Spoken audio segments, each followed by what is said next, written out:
Hello everyone, my name is Kendra Thomas. Thank you all for watching my video on Kamiak Butte for my term report number 6 for SOE 300. Starting off, I'd like to give a little outline as to what we'll be talking about in this presentation. Um, we will look at the location of Kamiak Butte, the geological foundations, the soil, climate, the north and south facing aspect, as well as owls on Kamiak Butte. To start, Kamiak Butte is located roughly 14 miles north of Pullman, Washington, also where Washington State University is located. It is in Whitman County, which is in eastern Washington, so known to be very dry in the summer and a lot of snow and rainfall in the winter. The surrounding location is mainly wheat fields and some other crops. The surrounding land is also known for having the best soil for growing these wheat fields. Moving on, Kamiak Butte has unique soil compared to the surrounding area. Like I mentioned in the previous slides, the Palouse is known for growing crops, especially wheat. So why can't wheat be grown on Kamiak Butte? This is because the soil on Kamiak Butte is covered in quartzite. Several hundred million years ago, the area known as Pullman, Washington, and surrounding the Palouse was covered in ocean water. It had oceanfront views. This is because once upon a time, the continents on our Earth were formed into a large continent known as Pangaea, and this is due to plate tectonics. The subduction zones are very important in understanding the formation of how Kamiak Butte is today, as well as the surrounding area. When understanding subduction zones, we have to look at flood basalts. The flood basalts is the start of why the Palouse is the best place to grow wheat. The Columbia River flood basalts are the result of a large lava flow which had occurred about 17 million years ago. Moving on, during the most recent occurring ice age, which took place about 2.5 million years ago, glacial Lake Missoula was formed. This was towards the end of the ice age, and with the ice and glacier melting, the Missoula Lake eventually gave way. This resulted in the large flood of glacial Lake Missoula. The massive flood is what shaped parts of Idaho, Oregon, and Washington. In the floods, the water carried a lot of debris throughout its path. The debris was able to make its way via the marine polar winds, which ended up on the Palouse, creating the great soil that is able to grow our crops. The climate at Kamiak Butte has all 4 seasons. There's snowfall in the winter, rain in the spring and the fall, and very dry summers. The marine polar winds are what bring the weather that we see on Kamiak Butte, such as the winds, the rain, and the snow. As we can see that there's a lot of precipitation in the months of November, December, and January, while little rain in July and August.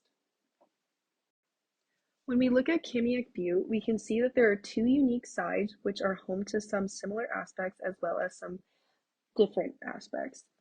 We have the north-facing aspect as well as the south-facing aspect. The north-facing aspect is home to more trees, while the south-facing aspect has little trees and more views of the surrounding area. I will start to talk about the north-facing aspect first.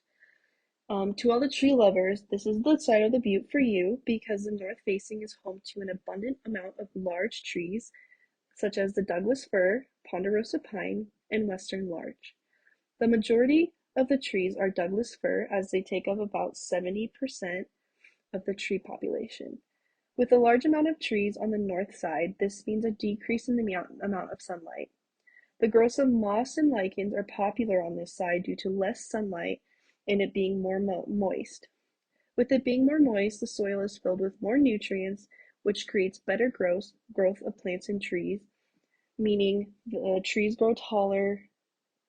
And with the large amount of vegetation, more animals and more other different growing species are abundant on the north-facing aspect.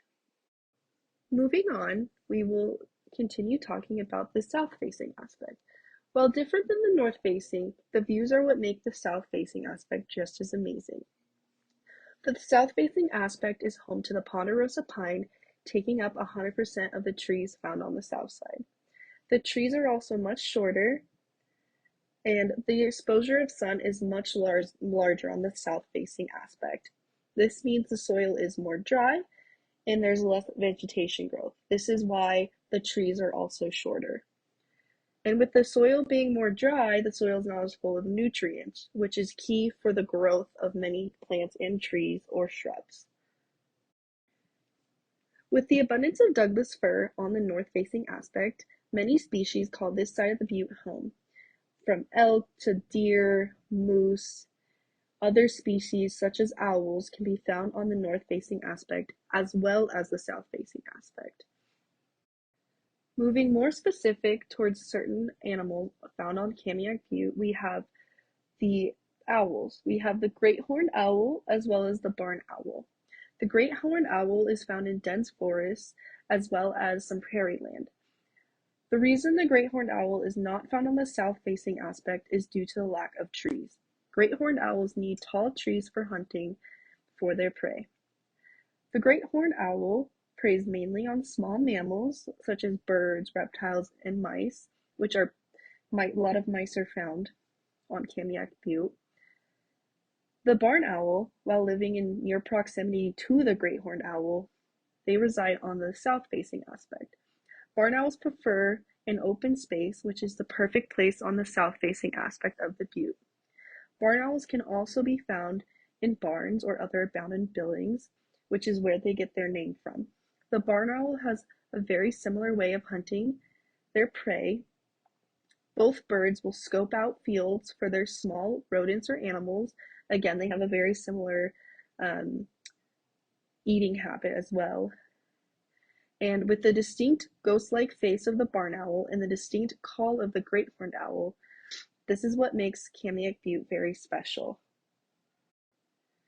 To conclude, Kamiak Butte provides so much information, whether it be from the past or the present, from the geological foundations, the creation of Kamiak Butte, and all the way to the various unique species found on the butte. Thank you so much for listening.